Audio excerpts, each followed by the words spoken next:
worldwide leader in motorsports coverage, presents Speed World. Today live from the track Too Tough to Tame, it's the NASCAR Busch Grand National Series Dura Lube 200.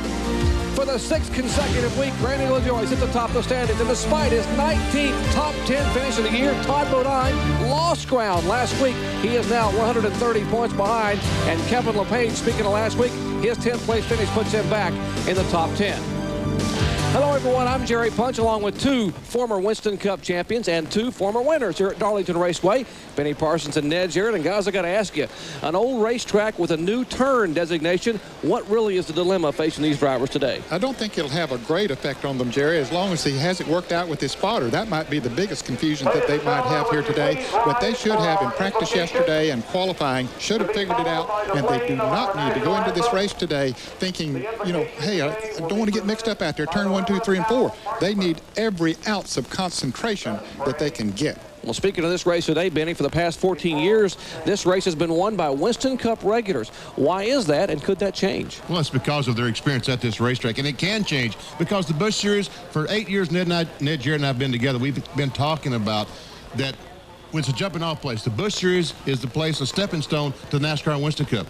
Today, it's a stopping place. Drivers have publicly said, this is where I want to be in the NASCAR Busch Series. And when you start worrying about the race on Saturday and not the race on Sunday, you focus better and have a better chance winning. Well, the numbers favor you being right, Benny. There are 35 Busch Grand National regulars in the field, only 7 Winston Cup veterans. When we come back, we'll take a look at our Suzuki starting grid and wave the green flag on the 15th annual Dura Lube 200 from here at historic Darlington Raceway. Back in a moment.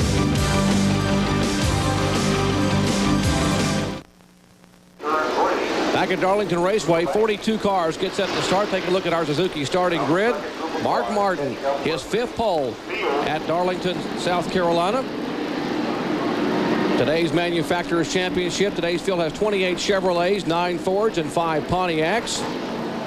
And, of course, Chevrolet has clinched the Manufacturers title for the 5th time in 7 years.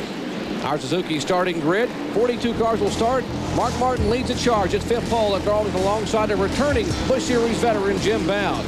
Row 2, an all-Winston Cup row. Bobby Labonte flanked by Dick Trickle.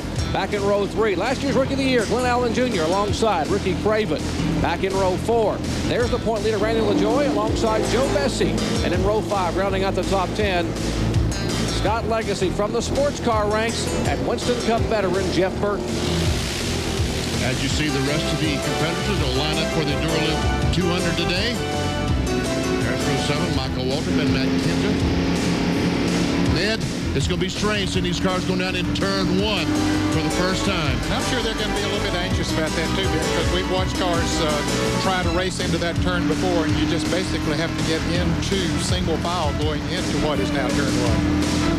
There will be a lot of Winston Cup drivers on their rigs watching the start anxiously of this race today because, as Benny said, what was treacherous and tight turn 3 is now turn 1 for this event today. This is an onboard camera with Phil Parsons. As we see row 20, Dale Shaw, Stevie Reed, provisionals. And in row 21, Shane Hall and Randy Porter. Got a couple other onboard cameras today. Oh, Jason Keller already has a problem. And they are going to wave the green. Apparently, Keller has had contact. And the green flag does wave as Keller's Slim Jim Chevrolet is being worked on in the back pits. Yeah, here's the strange thing. This corner is a single lane, but they're not up to speed yet. They need to be single file the next time by. As they go by Jason Keller's car, let's check in with John Kernan. John, what happened? Well, Jerry, during the pace laps, Jason thought he had a flat tire. He came down pit road, and they looked at the tires. The tires were okay, so they said it was a power steering problem. He tried to go back out onto the racetrack as he was starting to leave pit road. His car veered to the right, hit the wall. He walked by me and said something in the steering broke. So Jason Keller not taking the green flag. He's headed back to the garage area to his hauler.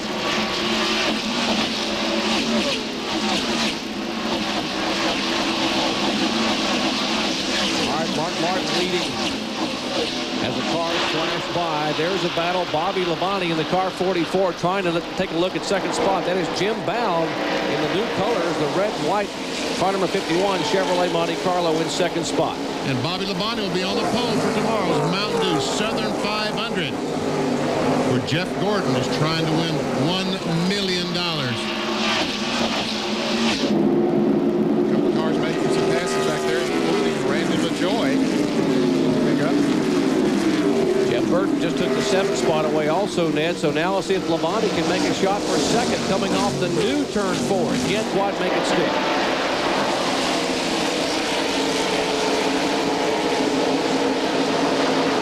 See if we can show you what happened here on pit road before the start. Here is Jason Keller leaving after that pit stop that John Kernan was talking about, and it looks like the power steering, as John was talking about, the car just wouldn't turn, wouldn't steer. Now he backs up, and he's trying to turn the wheel. You can see the wheels won't turn, and now all of a sudden he does get them turned, and it's just going to veer. Looked like the tie rod came off the right front or something. Wow. Well, that's a disappointing situation. He's a native of South Carolina. Had a good build-up. A lot of fans came here to see Jason run, and even take the green flag. And he runs his track awfully well because he's looking for a sponsor for next year, so that's certainly a disappointment to him. Jeff Fuller goes by Scott Lagacy. That's Fuller in the 45. Scott Lagacy in 22. There's two colorful cars. The yellow and green one is Fuller, and that brighter yellow and green is Legacy. And there's Steve Park in the 3 car. A young man who announced this morning he will be moving to NASCAR Winston Cup next year in a Dale Earnhardt car sponsored by Pennzoil. So a big weekend for announcements and a big weekend for winnings here, not only in the Busch Series, but possible Winston Cup tomorrow. Jeff Gordon goes for the $1 million. Riding along now with Elliott Sadler and the Phillips 56 in-car camera. His Gary Beck-Alone Chevy Monte Carlo trying to make a move inside of Jeff Krogh. And he does not get by. Krogh dives down in the corner. Wow. We're back there in the 18th, 19th, 20th positions. These guys get pretty racy, Ned. Yes, they are. Yeah, they've probably forgotten already about which turn switch. Who's that? Terry Labonte on the bottom, slow? It is Terry Labonte, slow towards the pits. That's the Bayer Alka-Seltzer Chevrolet for Terry Labonte, who won this race a year ago. And he certainly has slowed. Terry had qualified fairly poorly back, not as well as he would like, back in 24th position. But this time quickly here at lap 7, he has slowed and will head for pit road. Bobby Labonte is still working on Jim Bound. Bound probably surprised a lot of people. It's been a while since he has run in a Busch event.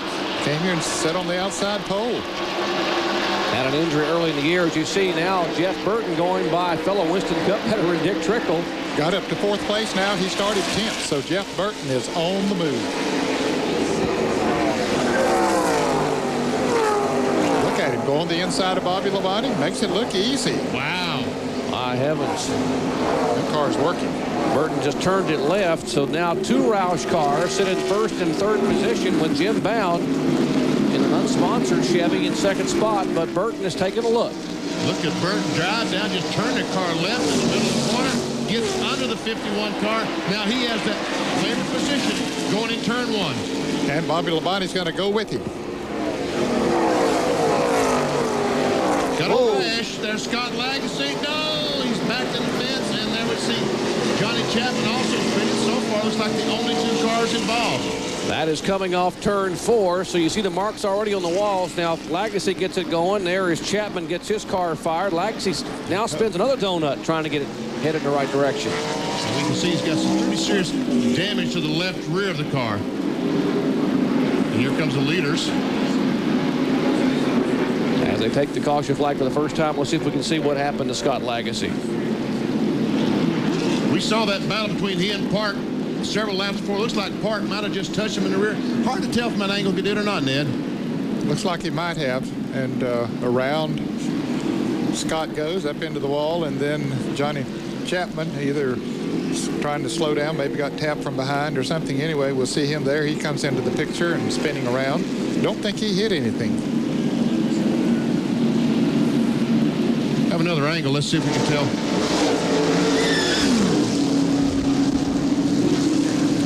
Really couldn't tell what happened there. Bunch of smoke. Elliott Sadler will drive through the crash.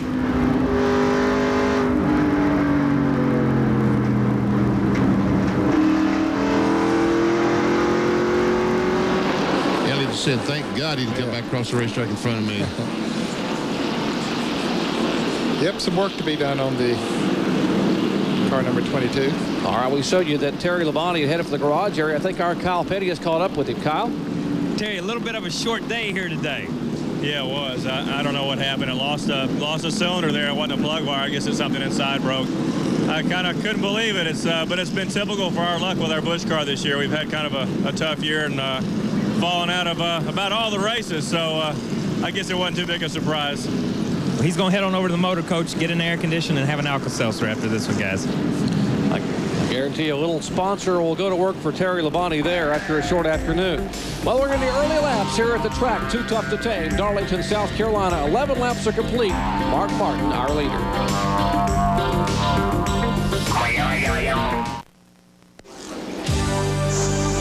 Our Speed World coverage of the NASCAR Busch Grand National Series Dura Lube 200 from the track Too Tough to Tame, Darlington Raceway, is being brought to you by Quaker Steak, the quality your car deserves.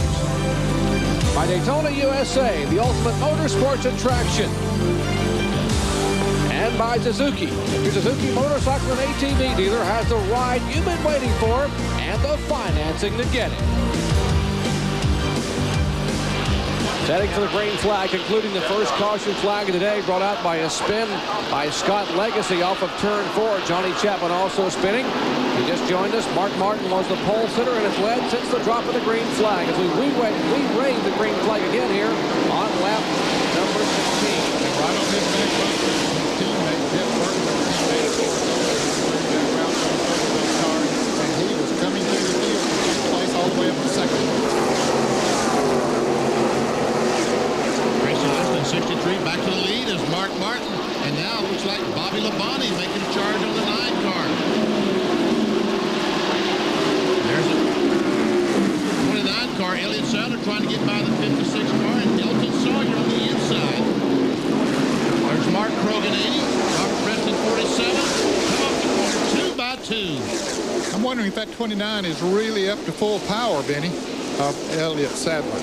That is back 19th and 20th now. Sawyer makes the pass on Sadler. Here comes the 47 of Robert Presley, the Sunoco Chevy.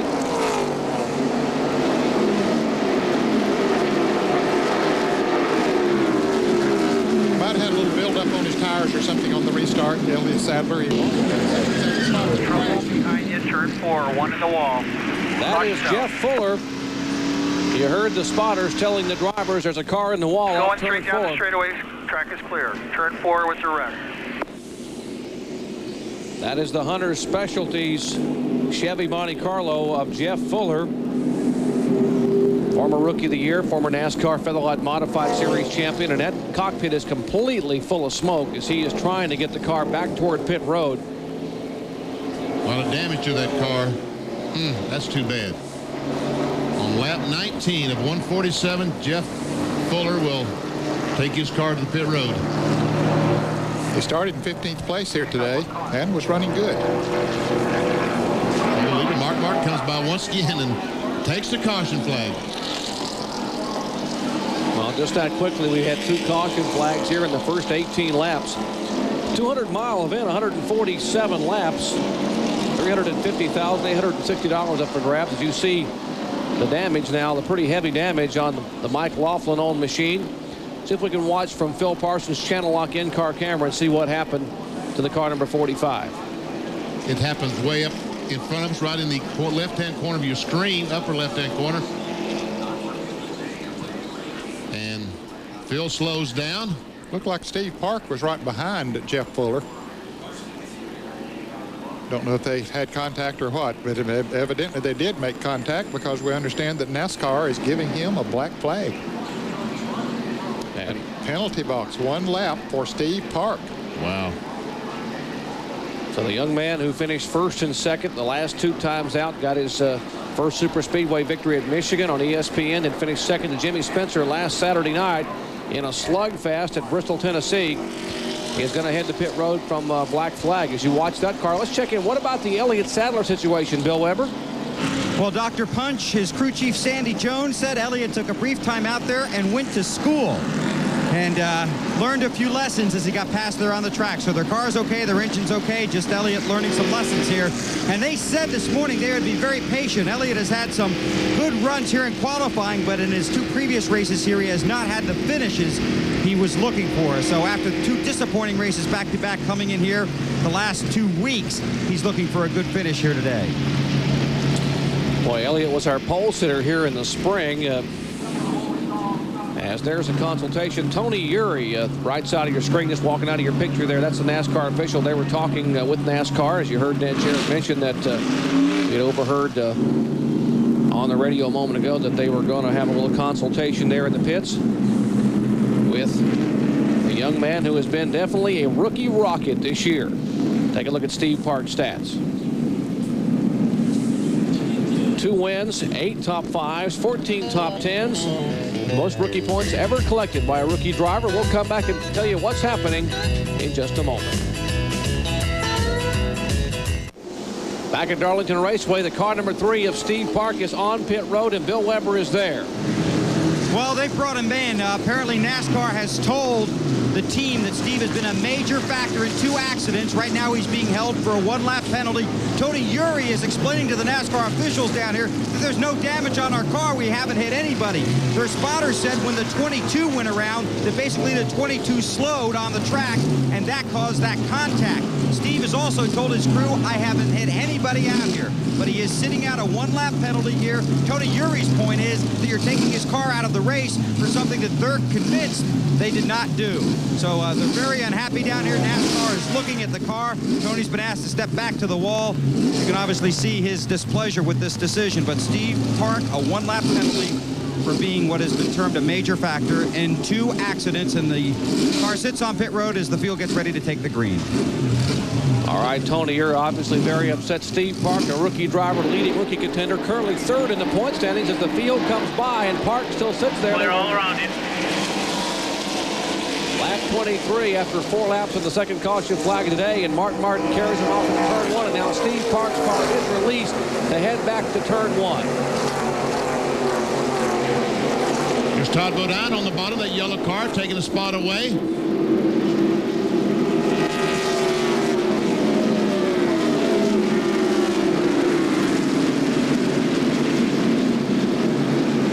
Here comes the leaders, Mark Martin, Jeff Burton, Bobby Labonte, all 3 NASCAR Winston Cup drivers. Take a look. Martin loves this place at Darlington. He's led at least a lap in the last 12 Darlington races.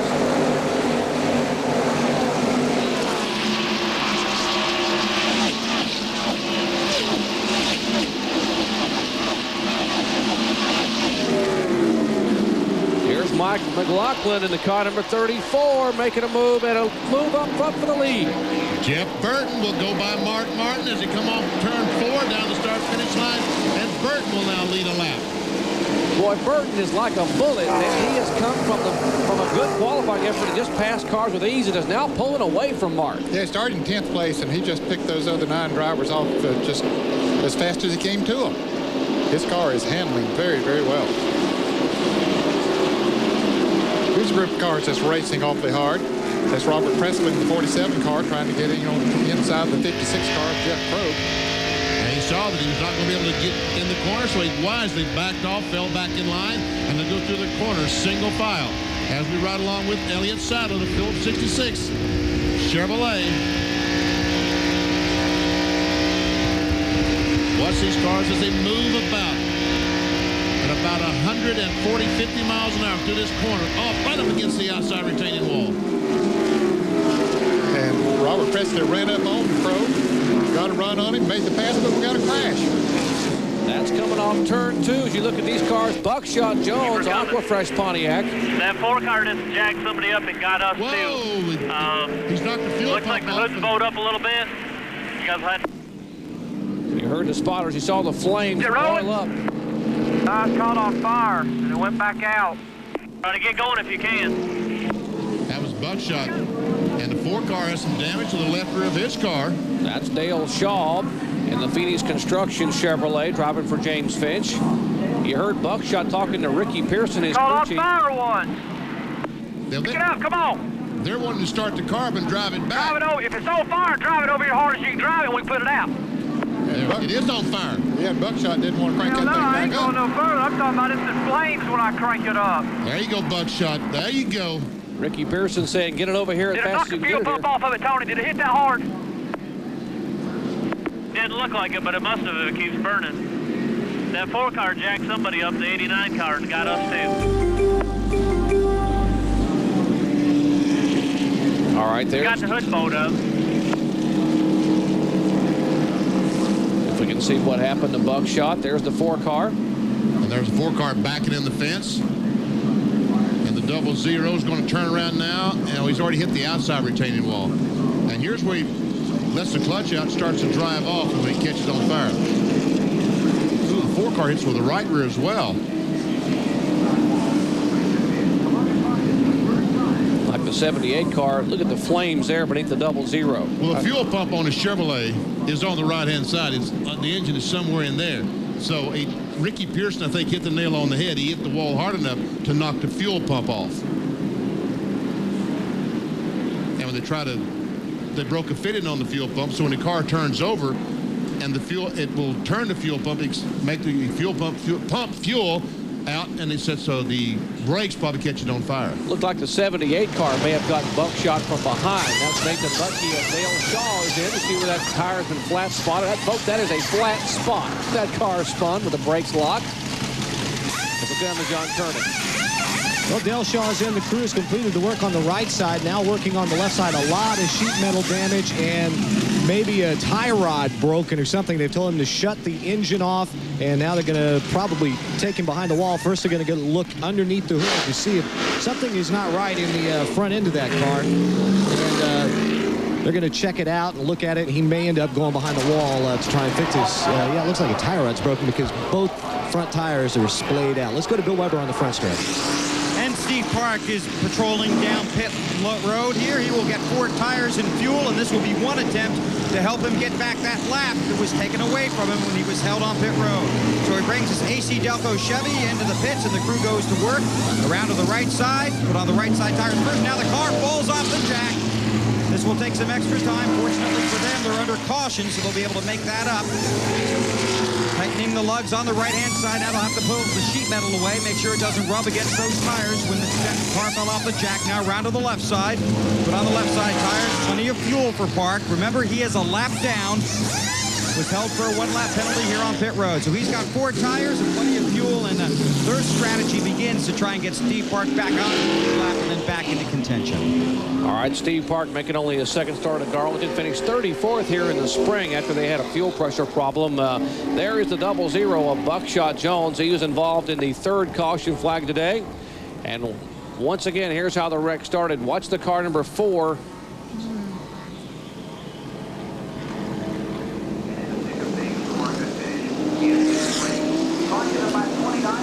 It's hard to tell what initiated the spins. But there was some pretty serious damage to both cars, both the 4 and the 00. And we saw the flame of the 00. And Buckshot, I don't blame you. I think I would have sat back there and waited for the wrecker myself. All right, Buckshot Jones being shown in 6th in the point standings. Like to get the car back in the race if they could, with just 7 events remaining, including today. So they'll try to get the car back on the racetrack. And Buckshot heads to the medical center, and we'll hopefully get a comment from him very shortly. Under caution for the 3rd time today. 29 of 147 laps are complete. Jeff Burton, our leader. It's a Sunday night baseball game of the week. Interleague play returns to ESPN as Fred McGriff and the Atlanta Braves look forward to another postseason bid. Rookie of the Year frontrunner Nomara, Garcia Parra, and slugger Mo Vaughn look to play the role of spoiler. It's Sunday night baseball's game of the week on ESPN, 8 o'clock Eastern. Let's check in with John Kernan. Well, Jerry, Buckshot Jones has just been checked out in the infield care center and released. He is all right, even though he took a hard hit out there on the racetrack. Buckshot, what happened, and do you think you can get the car fixed and get it back out there? You know, let me just say first, I hate it for our sponsors, Aquafresh and Keebler. And, you know, I think we would have had a decent car today, but we didn't qualify good. And I'm not sure what happened. You know, I got back to the floor. I don't know if he checked up or he got it from someone else. just an accident. Nobody's fault or anything. Just hope we can get it back so we can get a couple more points. Well, they've taken the car to the garage area, and they've gone to work on it. They will try and get Buckshot Jones back out in the race. To Kyle Petty. But during the caution, I went down to the number 9, Jeff Burton's pit, to talk to Tommy and Buddy and see how things were going. I said, they sent me from the truck down here to see if you guys were pretty pleased. I said, you think you're going to lap the field here? And they said, not in the first half, but look for it in the second half, guys. What an indication that Jeff Burton is just that good. And Ed said a little bit ago he qualified 10th, and boy, he has not been challenged that much since then. Now that third place car there is Steve Park. He's a lap down. And he has those fresher tires on. He got off to a little bit of a slow start. Sometimes when you go into that first corner with those new tires, it doesn't stick the way you'd like for it to. But now that those are getting seated in, see, he's getting back up on Mark Martin. He'll try to get back by them and get back in the lead lap. Mark Martin moves over and lets him go. And indeed, Steve Park trying to reel in Jeff Burton. Trying to get back on the lead lap. There's the rundown. Burton and Martin are the 2 leaders, 2 Roush cars, and Bobby Labonte has 3 Weston Cup racers at the top of the field. Jim Bound, good run, returning the Busch Series competition in his Chevrolet. And Steve Park, with those fresh tires, doesn't look like he's able to close in that much on Jeff Burton. Now, Martin and Burton, you know, they got 35 laps on their tires, but about half of that's on the caution, so they haven't used it, and they've had a chance to cool back off. Now, maybe after they run 4 or 5 laps, don't know if that'll work to Park's advantage or not, but you're right. Right now, he's not closing in on it. Ever seen the 34 car, Mike McLaughlin, Roy Lowe? Right in front of Michael Walter, 21 car. That's about for 11th and 12th spot. And in front of them is the 99 car, Glenn Allen. Take a look, can't quite get the momentum he needs. Black flag into car number 72 of Mike Dillon for apparently a fluid leak. He's on pit road. Detroit Gasket Chevrolet. And now it does look like maybe Steve Park is beginning to move in a little bit on Burton. As McLaughlin once again takes a look at Glenn Allen. Can't quite make the pass, and that's Matt Kenseth in the 17 car. 10th, 11th, 12th, 13th. Looks like McLaughlin and Michael Walter might be faster than Glenn Allen, but Glenn did a good job of running the groove that he wants to run, and that's perhaps the groove they want to run. Mike McLaughlin in the spring of 1996 led 62 laps here. Had a problem in getting a poor finish. The speeds as they come across, and now looks like Park may have a shot. The arrows on the right are the fastest 3 cars that time by. The fastest car was Mark Martin. And then the second fastest, Jeff Burton. The third fastest car was the 63 car of Tracy Leslie. The 3 car obviously is faster than these cars, but he is a lap down. He's past the top 25 in position, so we did not register his speed that time. You got to wonder maybe if the 9 car hadn't let up a little bit, let the 3 car go by. That's why his speed was not quite as quick as the 60 on that lap. I think that's a fair statement. Burton staying right with Steve Park. After Park got by. And Burton is running away from Mark Martin, which is hard to do in a Busch race. Just how tight are things at Darlington? We'll take a look at the car number 38. Selton Sawyer. Oh, he gets down on the apron of the racetrack. He's trying to pass Jeff Krogh. And meanwhile, as he comes back up the racetrack, Mark Krogh, the other brother, comes into the back of the car. Being sandwiched by the brothers Krogh, and now Steve Park's going to be saying, man, I need a caution flag big time. Well, here's your championship battle, or those that are fighting for it. That's Randy LaJoie in the number 74 on the Ryder scheme. Todd Bodine in the yellow number 36 has just passed LaJoie and has taken over the 8th position. LaJoie back to 9th now. That's Kevin LePage right in front of them. And Ricky Craven, Dick Trickle. Good battle. Todd Bodine knows this is stop number 24. Time is running out. It needs to have a shot at catching Randy LaJoie. Just 7 events remaining, including today. He's 130 points behind, and now he pulls right up on the rear bumper. And he's going to, nope, I thought he was going to make the pass, but he couldn't quite do it. And Michael Walton walking all that much along with Mike McLaughlin. And there comes Michael Walton on the inside of McLaughlin. Takes the spot away. And there's trouble on turn 2, but he keeps going. That's Scott Legacy again. Looks like an engine problem or something, Ned. There's a lot of smoke coming from underneath the car, so no caution. Well, after a great qualifying effort, he's had problems now twice. Here's a possible pass as Jeff Burton trying to get around and put the car number 3 back a lap down. Well, Steve Park and his crew were hoping that when Scott Legacy, whatever happened to his car over there, it would be for a caution, but so far that hasn't happened because he's driving his heart out to try to stay out in front of Jeff Burton.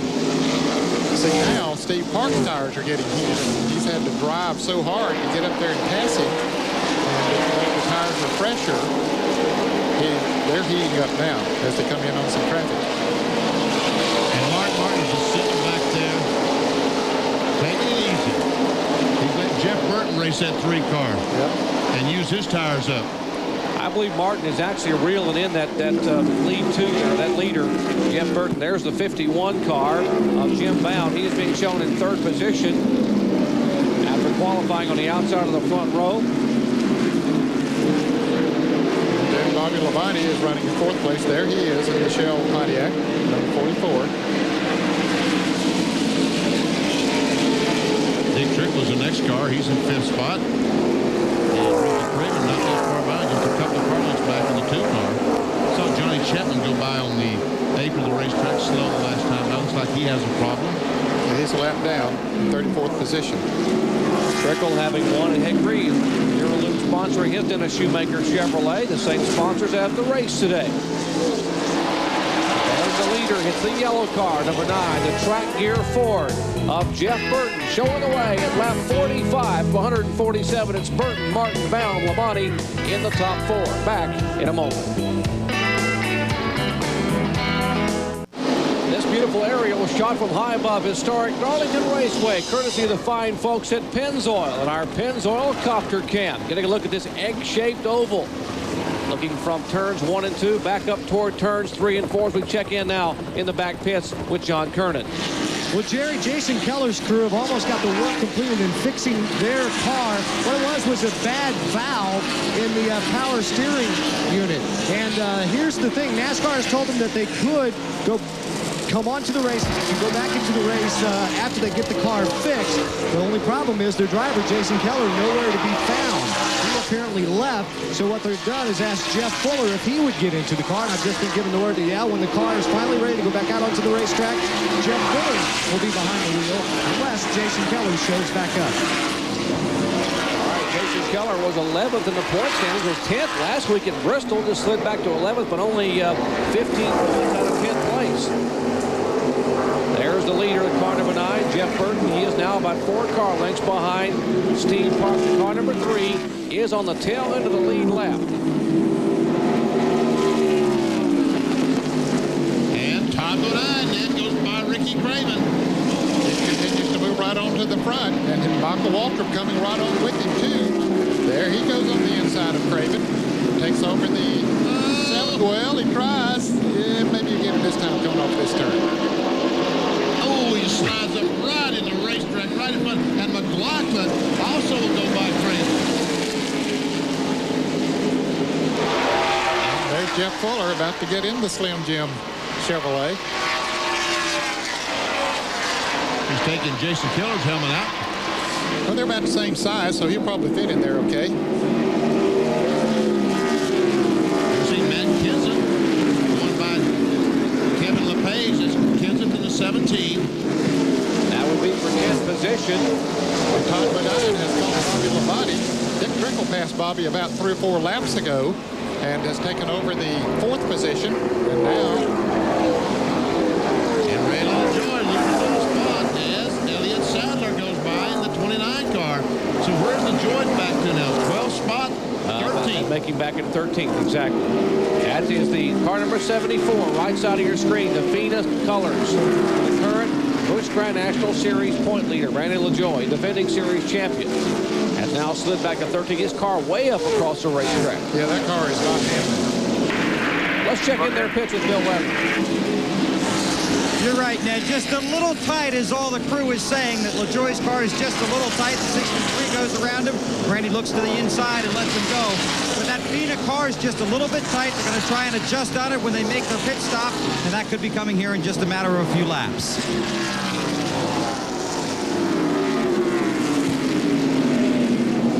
Take a look at the speeds at the line. Then you can see there, Jeff Burton, the leader. Wow. Big Mark Martin did on that lap. I got to believe that Mark must have passed the car somewhere and slowed down, because he's not pulling away 4 miles an hour. And how about Jeff Burton? My heavens, 154, 224 miles an hour. However, Jim Ballin is catching Mark Martin at a pretty good clip for the second position, as we see Elliott Sadler go by Kevin LePage. Sadler in the 29 car, and LePage in the black 88. That time we see that the 9 car slow down to 151, and the reason is because he's racing with the 3 car on Steve Park. Maybe that 150 mile an hour is a cruise speed for Mark Martin. He doesn't seem to be running as fast. Here Jim Ballin in the red 51 has caught Mark Martin. They go by the 08 of Kevin Simmons. And Jim Bound, what a great run for Bound. How about the fact that he was injured early in the year? And how about this battle back here? Todd Bodine, the 36 car. Here is Michael Waltrip going by Bobby Labonte in the Labonte in the 44. How about Mike McLaughlin in the 34 making a move? I think the handle has gone away on Bobby Labonte's car as well. And here Jim Ballin has taken over second place from Mark Martin. There we go. And Jim Bound once again. I'm impressed with the run he's having today. Unsponsored car. That's how you get a sponsor, when you come out here and you're that impressive and you qualify on the front row and you pass Mark Martin at a track like Darlington and start pulling away. Someone's got to notice you. And we see Michael Waltrip has pulled in front of Todd Bodine. Well, the real true handling characteristics of these cars are coming out now, as these tires are really getting worn. But Steve Park is able to hold off. Jeff Burton still hoping for a call. He's on the tail end of the lead lap in 31st position, the car number 3. All right, pit stop should be happening soon. If we approach the halfway point, there is Kim Burton, the wife of the leader. Jeff Burton, our leader, after 58 of 147 laps. Back at Darlington, South Carolina, Darlington Raceway. You're riding along with Phil Parsons at Channel Lock Chevrolet. Currently 4th in the Busch Series point standings. He's showing in 19th position. And here's the leader, Jeff Burton, who stays glued to the rear bumper of Steve Park, who was held a lap in the pits after a black flag by NASCAR. He has come back out after a pit stop to change 4 tires and passed the leader, Jeff Burton. That's exactly where he stayed, right in front of him, hoping and praying for a caution flag. You got to be impressed with Park, a rookie withstanding the pressure of the Winston Cup driver right on his bumper, as we see the car number 2 of Ricky Craven getting passed by a couple of cars. Matt Kenseth and Tracy Leslie goes by. Here comes Robert Presley, Kevin LePage, Randy LaJoie, lots of cars trying to go by the 2 car of Ricky Craven. So some problems, handling problems for Craven as he drifts high on the racetrack.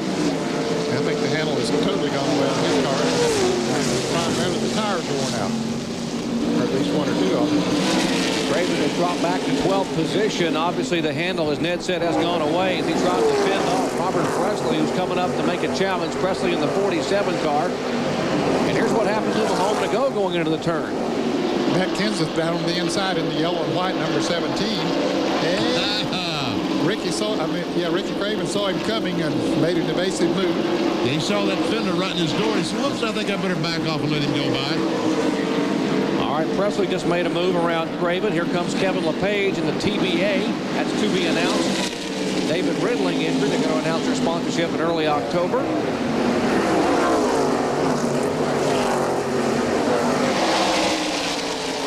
Leader coming up on heavy traffic.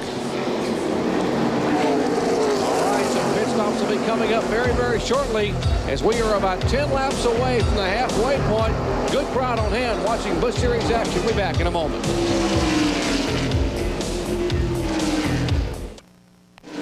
Back at Darlington, heavy traffic for our leader, Jeff Burton. That gaggle of cars, he's trying to make his way by. He finally gets to the inside of Dennis Setzer in a Lance Chevrolet, but now the 3 car still on the tail end of the lead lap. And watch the inside. Can Burton get boxed in? That's Ron Barfield, the 94 car that Burton is going by. That's going in 26th position.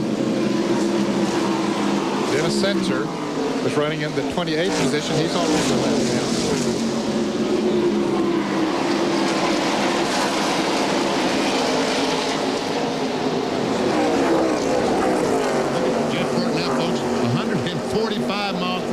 As he tries to go around the traffic, and the 51 car bound was 5 miles per hour faster that time than Jeff Burton, but it was simply because of the traffic. They just have to go. It is to pass this old racetrack.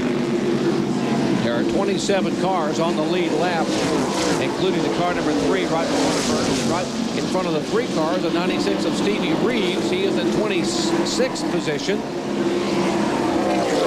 Yeah, for a moment there, the score was him a lap down, but he has not gone a lap down. He was able to get by a couple of those cars he was racing with as the leaders came up on him. That time by Jeff Burton, the leader, speed back up to 151 miles an hour, and he did, in fact, run the fastest lap, even though he's in traffic. And Bobby Labonte on pit road to make a pit stop. Bill Weber. And this should ignite a series of pit stops. Bobby Labonte pulls his Shell Pontiac into the pits, and the crew goes around to the right side first. All these stops should be 4 tires and fuel as we approach lap 69 here of 147. A wedge adjustment on Bobby Labonte's Shell Pontiac, a big wedge adjustment. Obviously not handling the way he would want. He's had some contact with the wall with the right rear on that car. Now the left side tires going on, fuel going in. Labonte is down, and he'll return to the race. 21.6 seconds, and now the crew waits for Mark Martin. That may explain why he pitted when he did, because of that Mick Darlington stripe on the right rear of that Shell Pontiac. And Ricky Craven is in the pits as well. His car, the handle had gone away on it, so he wants some new tires on it. His Ray Bestis Chevrolet. And the Joe Bessie car comes into the pits. Here's Ricky Craven. Kyle Petty. Ricky Craven changed right side tires, left side, and made a wedge adjustment. Same with Joe Bessie. He's coming, these brakes are just smoking. He comes down pit road so hard. Change right side, makes a wedge adjustment, come around to the left side. Everything's running pretty smooth here. 2 cans of gas. Oh, having a little trouble jacking it up right there. To the left front tire. 1 lug fell off. Oh, there he goes. He's out of here. All right, Kevin LePage is in right in front of Bill Weber. And Kevin LePage is getting right side tires, and again they'll top off his tank. 70 laps on the board. Right side's going on. Waiting on the right front. Jack Mann whips around to the left side. Now they'll loosen the left side nuts and slap on 2 more tires. So Kevin LePage will have 4 tires and plenty of fuel. Todd Bodine sits on pit road. He's getting right side tires. Now he's already got the right sides on. They switch around to the left side. Kyle? Todd Bodine changed right side tires, made a minor chassis adjustment. He probably made the least amount of chassis adjustment I've seen anybody. Left sides are on, he's down, he's back out on. And the car number 9 has been able to get by Steve Park. Park got boxed in behind the Mark Green car. Started to pull out, but Burton had the momentum, and now Burton puts the car number 3 back 1 lap down. As the Mike McLaughlin Royal Oak Chevrolet in for service, their routine pit stop. Right side tires going on. There's big guy coming around with the jack.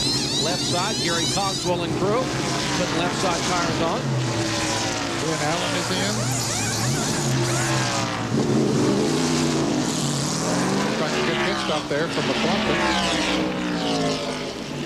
Glenn Allen, who qualified so well, getting service on his Luxair Chevrolet, the Bill Papillon machine, as McLaughlin leads. There is the Winn-Dixie Ford.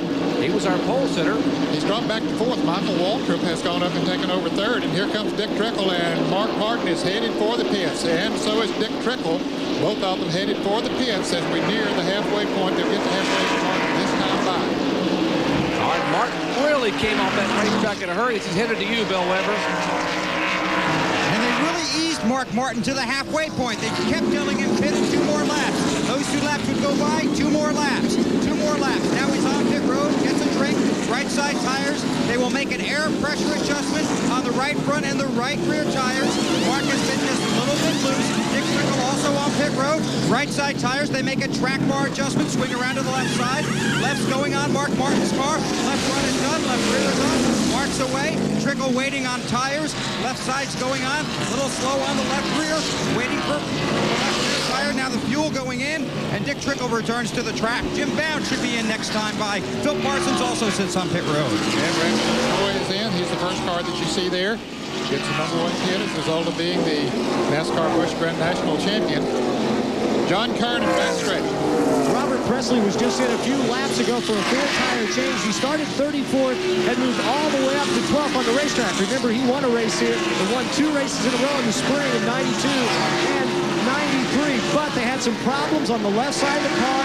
Took about 5 or 6 extra seconds, so Robert lost a lot of valuable time. One note on his tires, the right side tires were very good, but his left side tires were worn out. All right, as Mark Green exits the pits, we mentioned a moment ago that Randy LaJoie was in for a 4-tire stop. The cars that have not stopped as of yet include our leader, Jeff Burton, in the car number 9, 51, Jim Bound.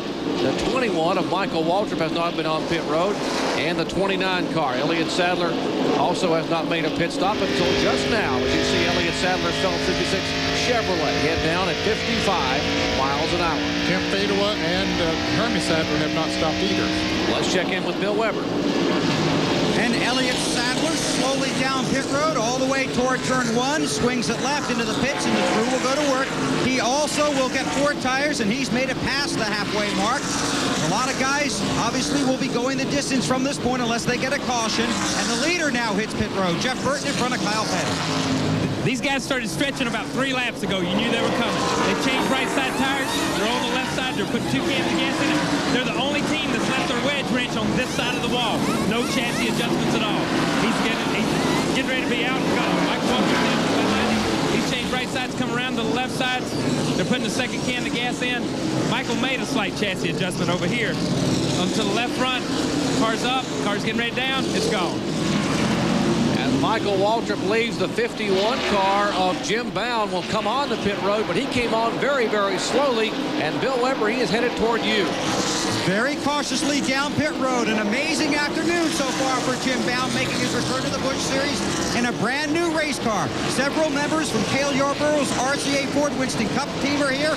They're putting right side tires on, tightening the lug nuts. Bound getting fuel, signals to his father from the cockpit that everything's okay. Now rests his hand.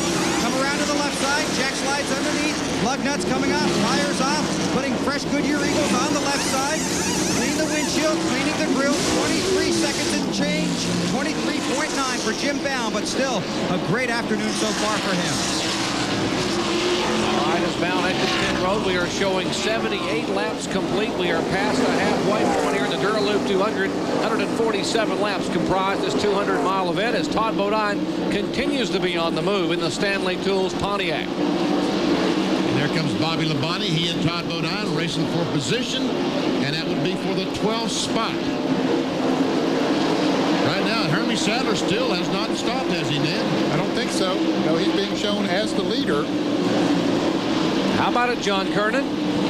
Under caution, Hermie pitted on lap 28, so he's still got quite a ways to go before he'll need to come in and do his pit stop. But right now, he's out there, I guess, hoping for a caution because their pit strategy, pitting early under that caution on lap 28, seems to be paying off. All right, Hermie Sadler, the DeWalt-sponsored Chevrolet, being shown as our leader as we have 80 of 147 laps completed. Sadler, Fedua, and Park.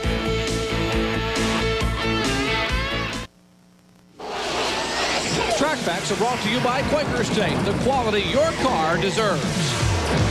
Here's a little something that teams are using these days just to kind of speed up their air guns. It's a, well, what you might call it a space-age lubricant. What they will do is they will lubricate their air guns with it, so when they hit the button, it'll actually turn faster. Now, this lasts longer and works better than regular oil. One other thing they use some of this little lubricating grease. They'll just take it out and they will put it on the studs, so that makes it possible for the lug nuts to zip on really, really fast. But I want you to pan up here, Brad, because I want to show you what you can do with this stuff. Best thing about this grease is you can also use it as sunblock, and it works really, really well. I don't think I'd put the grease on. How about this guy right here? The caution has put him back on the lead lap, and now Tony Uri and company will get the AC Delco car in for a 4-tire change. Mark Martin also back in the pits. There's Tim Feedaway in. Todd Bodine is in. Bobby Labonte, Ricky Craven, Dick Trickle. You see the work now being done up and down pit road. There is Dick Trickle's Dura Lube Chevrolet. Caution being shown here on lap 82, and there's Tim Feedaway, who's being shown in the top 5. Have trouble getting the left side jack under the Feedaway car. Now they finally do get it under, and they get his car jacked up. As we check in the back pits with John Kernan. Hermie Sadler is in under caution. This is exactly what they wanted to have happen, because now they can change 4 tires and take their time on pit road. They're coming around. They're on the left side working. They took put a round in the left rear as the car was loose in turns 1 and 2. A pretty good pit stop for Hermie Sadler as he goes out and rejoins the pack. It looks like he'll be at the tail end. Certainly was a huge break for he, Dennis Setzer, Steve Park. A lot of cars that had stopped during one of those other cautions and were continuing to run out there. They were almost a lap down before the leaders started making their pit stop, but now they're right back in it. Only 16 cars on the lead lap. All right, let's show you why we're under caution. As you see the cars coming, there's the 08 car. That is Kevin Simmons out of Narrows, Virginia, driving for Bobby Dotter. His car spun. He has a little contact with the wall. There's a mark on the rear of the car where he had some contact with the outside concrete wall. Got his version of a Darlington stripe, and that's what brought out the caution for the 4th time. As we are under caution here, after 84 of 147 laps, caution being shown for the 4th time today. Jeff Burton is being shown as the leader.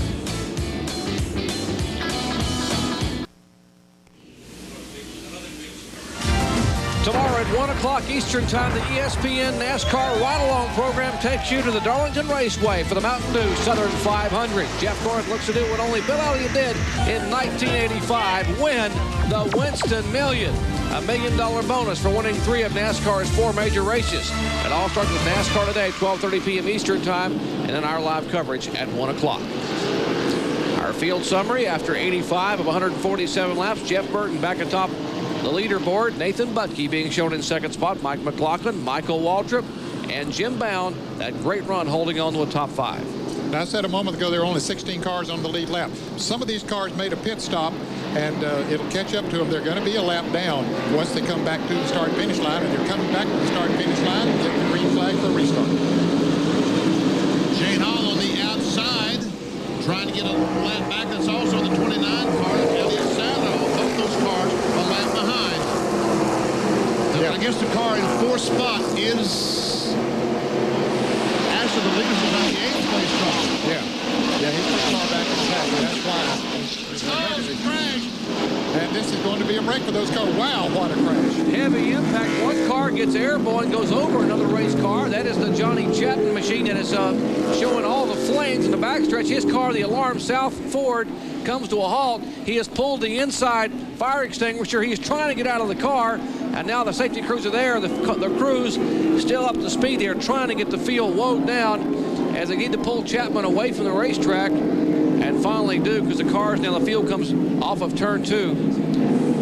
My heavens, so quickly things can happen. 3 cars coming together. One car looked to get airborne momentarily as it came over the front end of another car. There's what's they've gotten the fire extinguished on the Alarm South Ford. And there's the driver, Johnny Chapman.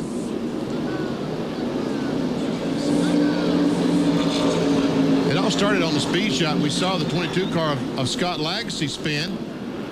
And there, Dennis Setzer's car is already, and there's the Johnny Chapman car you're talking about, was up in the air, high up in the air, and then the fuel, I guess the fuel or oil pump is cut off, and It's probably an oil fire, but it sure looks like fuel. What he's doing over there, I don't know. But anyway, Johnny Chapman spends no time getting out of that car. And it all started here as they come off the 4th corner. There we see Legacy and Dennis Setzer make contact in the 43 car, and somehow Chapman became involved in it. And look at that baby burn. Looked like Johnny Chapman had nowhere to go, and then finally he's able to, you see the extinguishers going off inside the car. You saw when he pulled it and trying to get out. And you got to believe he's inhaled a lot of smoke and is trying to catch his breath. Now he needs help up off the racetrack. We look at it from a different angle. There we see up at the very top of the screen, Legacy goes up, hits the wall. He and the 43 car, and wow. The 43 car, I guess, broke a fuel pump or something about the time that he hit the 22 car, because there's 2 cars burning there, the 43 and the 89. And just before this happened, the 51 car, there's Johnny Chapman thankfully able to walk away and with the helmet off, it looks to be okay. The 51 car was slowing down. Bill, what was the problem? It's a broken axle on the 51 car, so Jim Bound is unstrapping himself and he'll take off the helmet. And we talked about how it was an exciting day, a positive day, but a frustrating end here. Jim Bound done for the day, broken axle. But he has nothing to hang his head about. What a way to come back to Busch Series competition, qualifying on the front row, running in the top 5 when you have a problem. Back in a moment.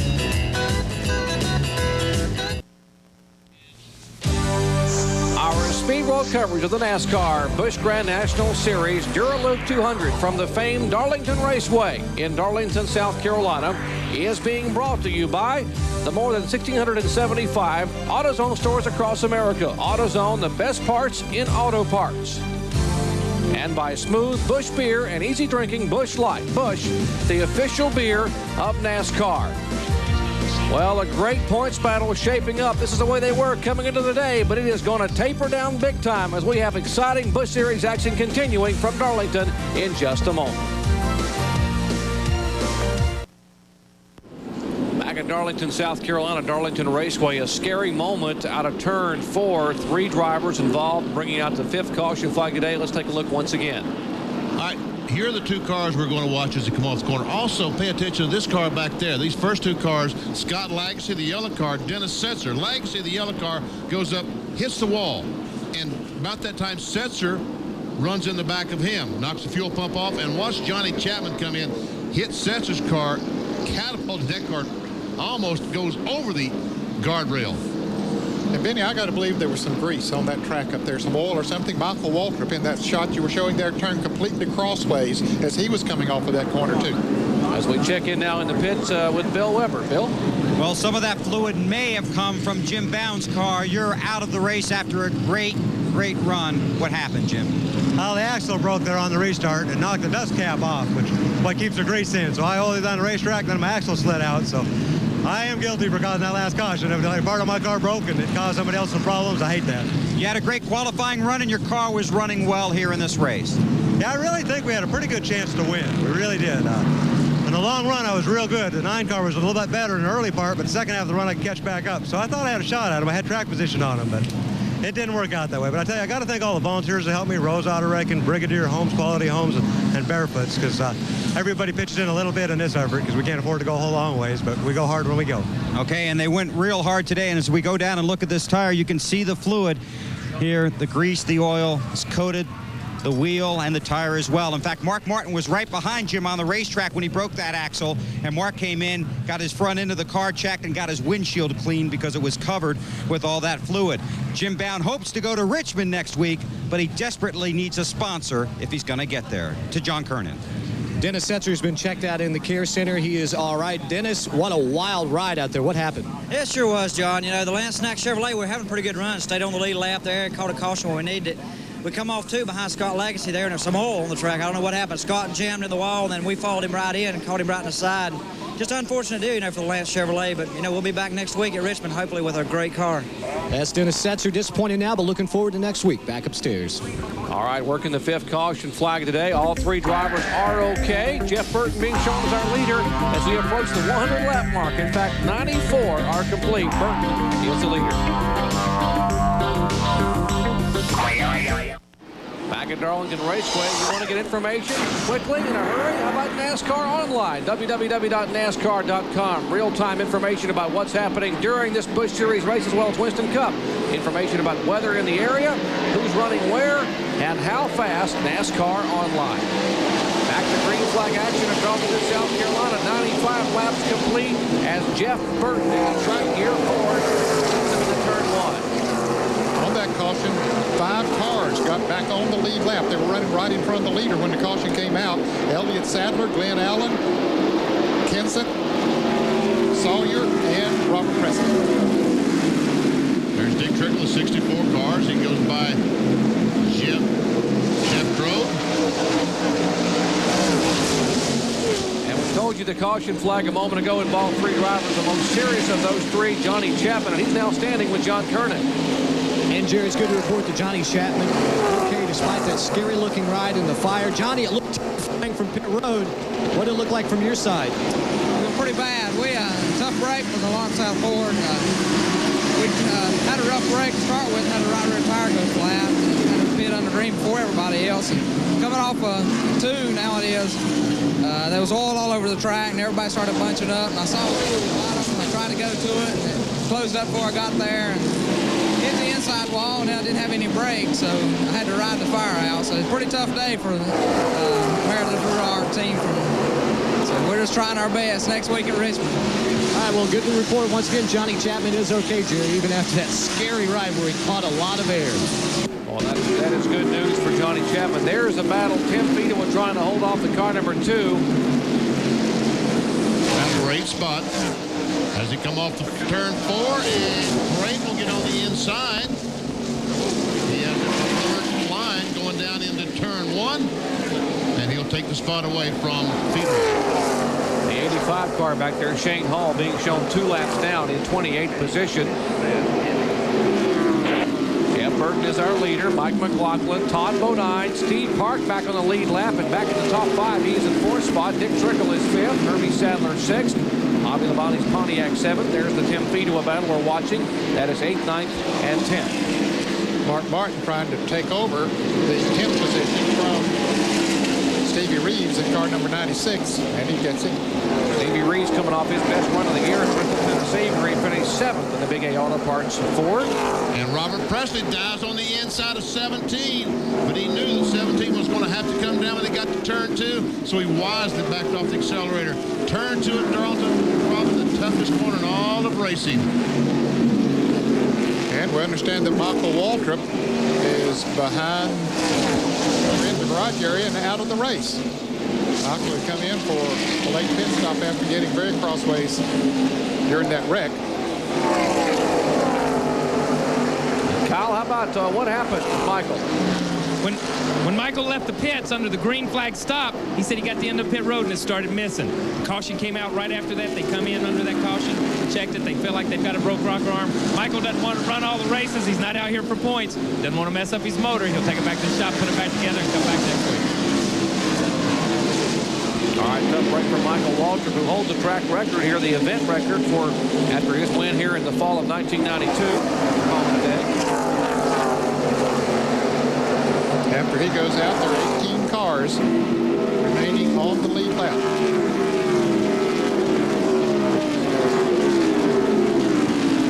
All right, 46 laps remaining. Our AutoZone race recap shows that our leader is Jeff Burton, who started back in 10th position. There is Burton in the car number 9. Left side of your screen has led 72 of 101 laps. There have been 4 lead changes, 5 cautions for a total of 33 laps. That's why the average speed now to 106.788 miles per hour. Our lap leaders, Jeff Burton, Mark Martin, our pole sitter, Hermie Sadler led 5 laps, and Jim Bound off track. Those drivers that are still getting their cars worked on, Dennis Setzer, Lance Chevrolet trying to get back out. And those cars, speaking of out, are parked at Michael Waltrip, Jim Bound, Johnny Chapman, Randy Porter, Mike Dillon, and one more page showing Scott Lagasse, Jeff Fuller, and Terry Labonte. And, of course, as we just reported, the 21 car, Michael Waltrip. I think you went over that. I missed him when you went by. You might mention that Jeff Fuller is driving the 57 car. He is, his car number 45 has had problems and had to go behind the wall. He's in the Slim Jim Chevrolet. There's the second, third, fourth, fifth place cars as they go blowing by Buckshot Jones' car. Oh, Buckshot goes up, smacks the wall off turn 4. Of course, he's trying to, the car's already torn up, so all he's doing is tearing up to pieces. There's, oh, and you see the 34 car, McLaughlin drift high on the racetrack. That's his teammate, the 36, right behind him. As Todd tries to get by Steve Park. Remember, just a little bit ago was a lap down. Now back in 4th spot, battling to try to get back to the front. Our split fire snapshot on Steve Park. He was back in 38th position on lap 22 when he was black flagged. They held him a lap. They came in and Tony Uri made the call and put 4 tires on. He came back past the leader, held on, and got back on the lead lap, and they were able to stay out after the leader's pit stops, and the caution came out ahead. What an effort for that team. That is quite an effort, and I'm sure some fans are wondering, hey, we saw Jeff Burton pass him and put him a lap down. Well, what happened then, Jeff Burton made a pit stop, and so that put Steve Park back on the lead lap. And when the caution came out, he was able to catch up to the pace car and make his pit stop as a lead lap car. Exactly. The 63 car of Tracy Leslie, 4th car in line there, is a lap down. Wow. Phil Parsons can't see anything. There's a racetrack there somewhere, Phil, I'm sure. Well, his vision is very blurred there, that's for sure. Phil is in 22nd position, 1 lap down. I'll take a look at what Elliott Sadler's got a pretty good view on his clean windshield. I think I would, if I was Phil, I'd fire the guy that's in charge of cleaning the windshield on those pit stops. Well, I suspect that he got a windshield full of that grease over there when Jim Bound had his problem. Indeed, Jim Bound losing an axle, having a lot of grease come out. Here is Mike McLaughlin's windshield. Isn't much better than Phil Parsons, so he probably got a little bit of windshield grease as well. So as McLaughlin, the second place car, moves by, he is still chasing our leader, Jeff Burton, and it's Burton, McLaughlin, Todd Bodine, Steve Park, and Dick Trickle after 107 laps are complete. Back at Darlington, NASCAR Busch Series action coming your way to the track Too Tough to Tame. How about kart coverage tonight? Pole qualifying, 12:30 a.m. Eastern time on the news. Tomorrow, 4:30 Eastern, kart on the grid. And then coverage of the Molson Indy Vancouver at 5 o'clock Eastern time on ESPN. And Alex Zanardi can clinch the title. Will he do it tomorrow at 5 Eastern as the Molson Indy Vancouver can be seen in its entirety on ESPN. This is the second place car of Mike McLaughlin. There's the lead of the race. Jeff Burton, as he goes by, there's McLaughlin, Todd Bodine. That's second and third. And the blue car right behind Steve Park, the AC Delco car, is running 4th. Quite a gap back to the 5th place car of Dick Trickle. Once again, Tracy Leslie is a lap down, the Lysol car.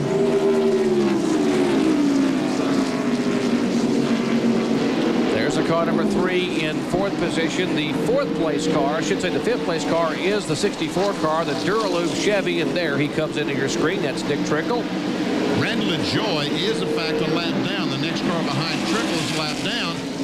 He is the points leader, and behind him is Bobby Labonte. He and Dick Trickle are racing for position, but LaJoy is currently in 20th spot. Yeah, and he could lose a lot of points here today with Todd Bodine running up there right now in 3rd place. That could make a huge difference, and here he goes into 2nd place. We'll make that second position, as you said, Ned, for Todd Bodine, and apparently some slower traffic got right in front of Mike McLaughlin and gave Todd Bodine and the Stanley Pontiac a shot to go by. Those guys are teammates. Team 34, Frank Cece and Scott Welliver and John Gittler, the owners of the 36 and 34.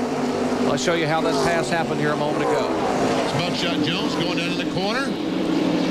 And 34 car McLaughlin had to back up because Buckshot was his way just a little bit, and that's all that Todd Bodine needed to drive on the inside.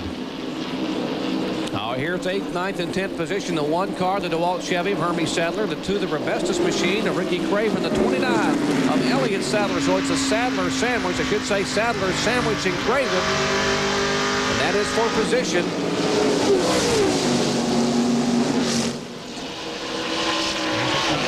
Mark Martin to go by Kevin Simmons, who we saw spin earlier, coming off turn 4. Simmons is 5 laps down in 30th position. Our split fire driver snapshot on Hermie Sadler. He's led 5 laps, started 28th. currently in 8th position. He was down as far as 31st on lap 28. And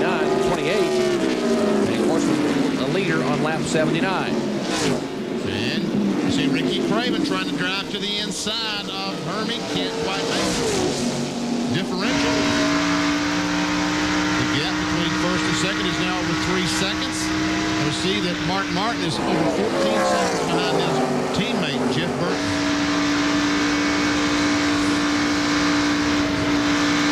And those marks there show you the 3 fastest guys at the line. Jeff Burton, no surprise to the fastest car being clocked. Some of the drivers are complaining about oil on the racetrack as we see Ricky Craven very, very high. Like he was trying to get a run on Hermie, could not quite make it. And instead, let Elliott Sadler get a run on him.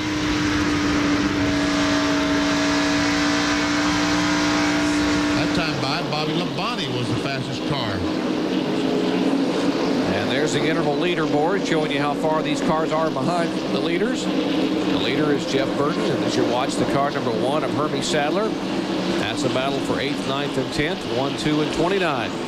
These beautiful shots from high above the track, too tough to tame, courtesy of the fine folks at Pennzoil on our Pennzoil Copter Cam. Flying high above Darlington Raceway here in the Sandhills of South Carolina. Big weekend of stock car racing, NASCAR style. You're watching NASCAR Busch Series action. Of course, Sunday, Jeff Bodine going for that Winston Million. And Will Parsons, we understand, yes, he is headed to the pits. I don't know. I doubt if that's to clean his windshield, but that could be a good reason. But it looks like they're going to change tires on the Channel Lock Chevrolet. Bill Weber. And Phil Parsons will get right side tires. And they clean the windshield, fueling the car. This appears to be a very patient pit stop.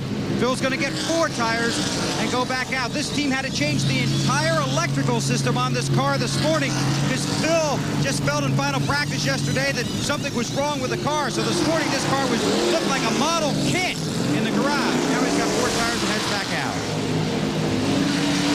All right, less than 30 laps remain here in Darlington in the Dura Lube 200. Jeff Burton has sped away from 10th starting spot and has dominated the afternoon here of Busch Series action. 119 laps are complete, and the car number 9 is running fine. Back in a moment.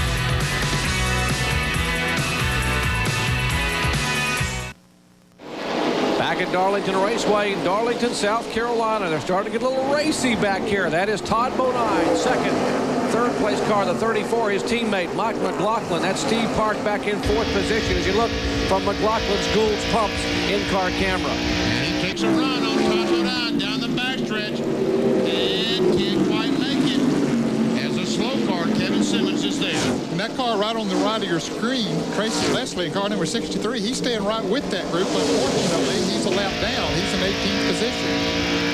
McLaughlin once again has the run. He will pass his teammate down that corner. Can Steve Park go with him? No. Todd moves down, blocks that spot. And look at Tracy Leslie trying to get by Steve Park. Oh, baby.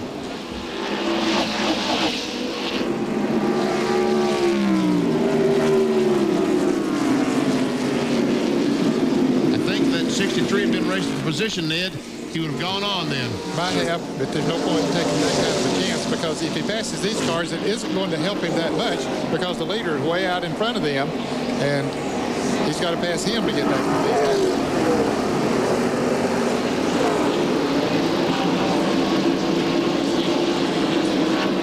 the These guys are coming out of turn 2. The leader is already entering turn 3. That's how far the margin is between the lead car of Jeff Burton and Mike McLaughlin.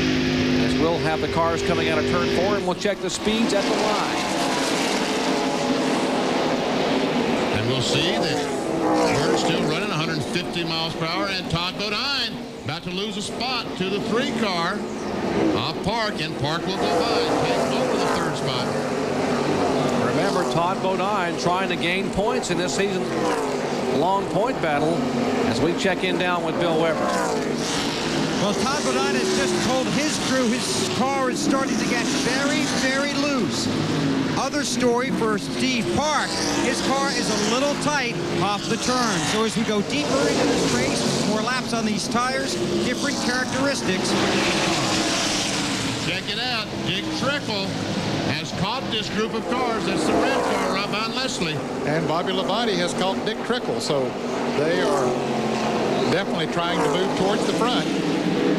All right, here's Glenn Allen and Robert Presley in the 99 and 47, respectively. Allen makes a move, and Trickle was trying to make a move inside of Tracy Leslie, as he better be careful because Bobby Labonte is up on the outside. But Trickle tries again to get to the inside of the Lysol Pontiac. And Bobby Labonte gets a great run on the second corner.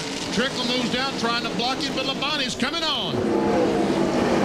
That is for position, so Labonte will take the spot away at his 5th spot.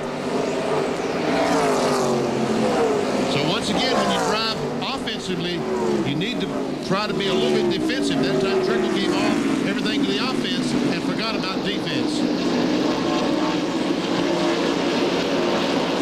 Both these cars, Labonte will be faster than Bodine as Labonte gets a good run on the Tracy Leslie car. He will go past him. Along comes Trickle. Coming up behind Tracy Leslie. He and Tracy Leslie are racing for position. Each of them a lap down.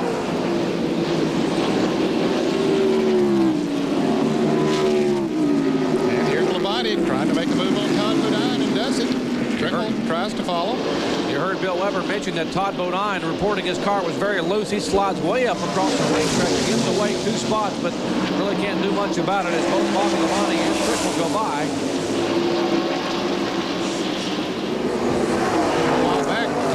Was in 2nd place and stood to gain a lot of points on Randy LaJoie, who is in 19th position, but now Todd has slid back to 6th place, so that's about that's 20 points that he's lost. And 7 events remaining, 6 after today, and 130 points separate Randy LaJoie from Todd Bodine coming into the day. It looks to me like Mike McLaughlin, yes he is, Mike McLaughlin is gaining on the leader. I checked the last time out, we have a computer in our booth that tells us, and he gained a half second that time. We'll check those intervals in just a second to show you how much he's gaining.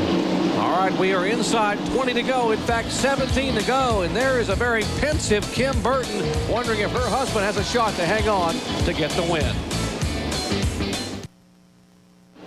Back at Darlington Raceway, Darlington, South Carolina. Jeff Burton has dominated today here in the track gear Ford Thunderbird, but his laps are winding down. Mike McLaughlin is on the charge. There we see the top 10. There's the leader, Jeff Burton. And this time, McLaughlin gained almost another half second, a little more than that on Burton. He gets closer and closer. There we see our leader, and coming off the corner, there is McLaughlin. And 15 laps to go, Ned, he might have enough time to do it. If he can pick up a half a second a lap, he definitely does have enough time. Of course, you would have to wonder, is Burton, with the comfortable lead that he's had, is he just sort of cooling it now with 15 laps to go and not wanting to take any chances? That might be the point, and we'll wonder if his team and spotters tell him that the 34 car is coming, how close they're going to let Mike McLaughlin get before Burton, if he can punch the button and try to hold on. We see that Dick Trickle right that time was the fastest car. Mark Martin had the 2nd fastest speed, and Bobby Labonte the 3rd fastest speed. The last time by, the lead stabilized between the 9 car and the 34.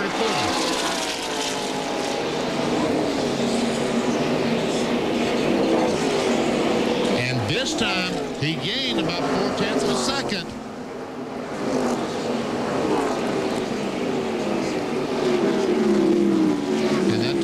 Once again, Dick Trickle shows he clearly has a fast car, the Dura Lube Chevrolet, but it's about the 5th spot.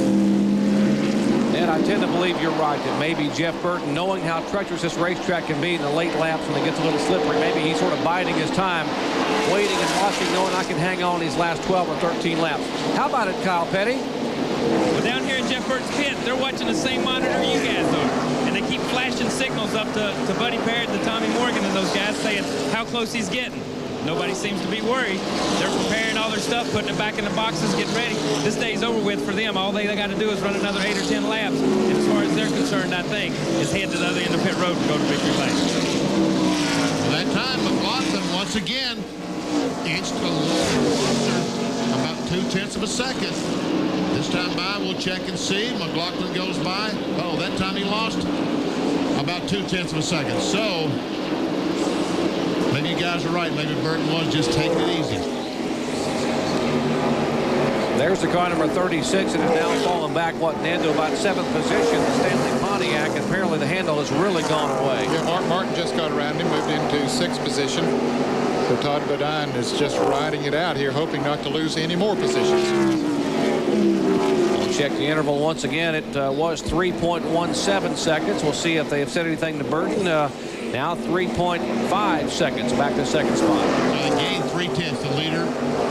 Jeff Burton gained 0.3 that time, so maybe he was just taking it easy. Or maybe McLaughlin, when he passed Ed Berry that time, lost a half second.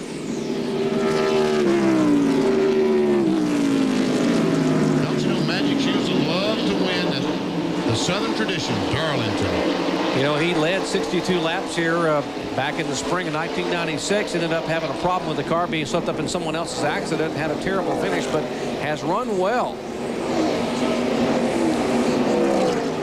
We told you that the points battle should be starting to taper in a little bit here. Good run for Todd Bodine with 6 events remaining after today. There's a Stanley Pontiac being shown back in 7th position. If points were awarded now, what was a 130-point margin for LaJoie would now be less than 100. In fact, less than 95, down to 93 points for Todd Bodine. And Dick Trickle will move into the 4th spot as he goes by Labonte. Labonte trying to come back. These two guys have been battling for the last 30-40 laps. Labonte stuck the nose of that Pontiac right up under that Chevrolet of Dick Trickle and tried to make him loose once he got there. Our split fire snapshot on Dick Trickle. He started 4th. Currently in 4th position, was back to 20th spot, lap 75. Has not led a lap today. What a great run he had at Bristol, Tennessee last week on Saturday night. Putting tires on his Jimmy Dunleavy car, coming back to charge home for a 3rd place finish. And he wiggles it a little bit up in the corner, trying to stay in front of Bobby Labonte. Less than 10 to go. Now remember the last time on the long green flag run, Bobby Labonte's car went away, and it looks like that's happening right now. But Trickle now is catching up to Steve Hark.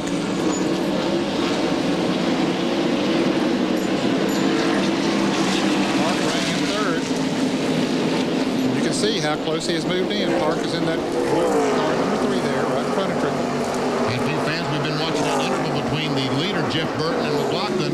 McLaughlin is now 4 seconds behind, so he got it down to a little under 3 seconds and has lost 1.5 seconds in the last few laps. So Jeff Burton clearly right now the class of the field. All right, these shots courtesy of the fine folks at Pennzoil and our Pennzoil copter cam flying high above the Sandhill area of South Carolina, Darlington Raceway, for what is a huge weekend for NASCAR and for us at ESPN here as we bring you coverage of tomorrow, of course, on Sunday, coverage, flag-to-flag coverage of the 48th Mountain Dew Southern 500.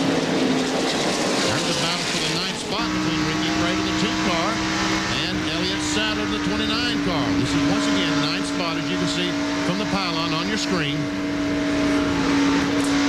Dick Trickle making a run on the car number 3.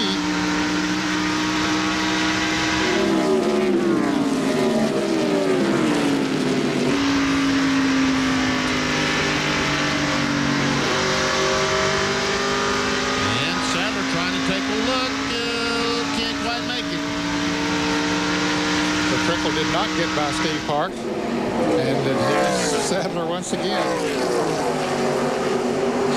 Turn 3. And here comes Trickle, man, just like you said. Oh, he hangs on sideways, dirt tracking that.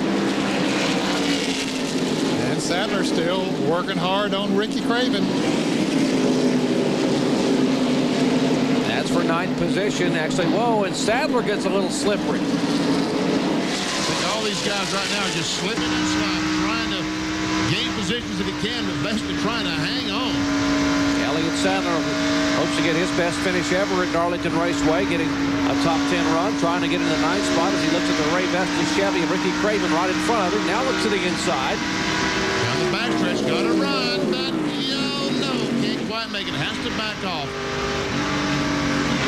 As Craven goes up, now he tries to drive under the car. Can't get that momentum off the corner. Craven once again will beat the line.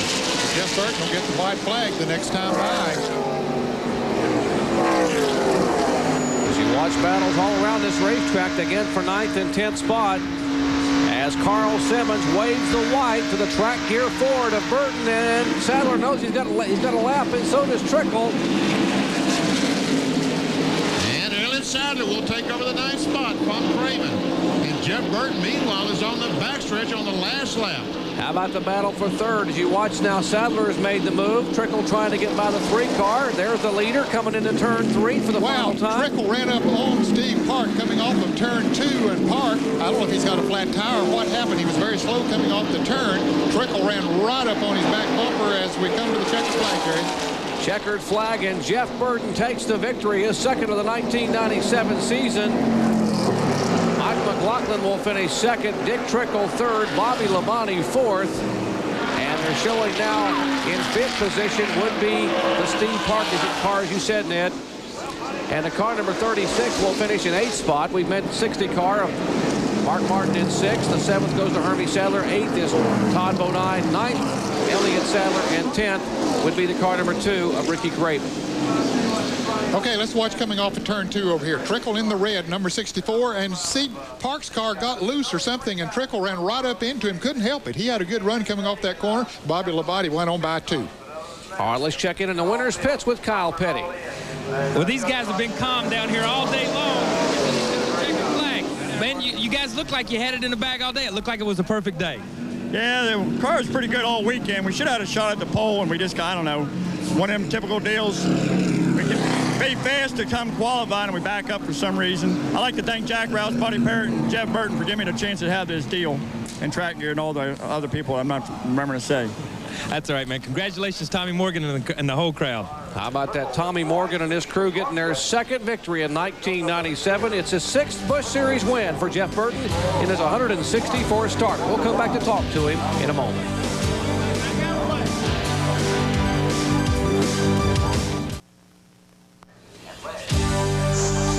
Our Speed World coverage of the NASCAR Busch Grand National Series Dura Lube 200 from the track Too Tough to Tame, famed Darlington Raceway, has been brought to you by the Exide NASCAR Select. So reliable, it's the official battery of NASCAR. And by Firestone, America's tire since 1900.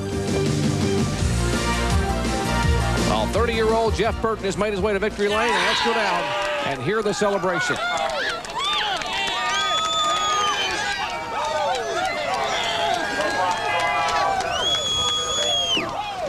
Well, the dry cleaning bill is going to be a little high. Gatorade for everybody, a shower, and Jeff Burton, an amazingly successful season, continues with a win here at Darlington. Congratulations. Well, I tell you what, we got a great team.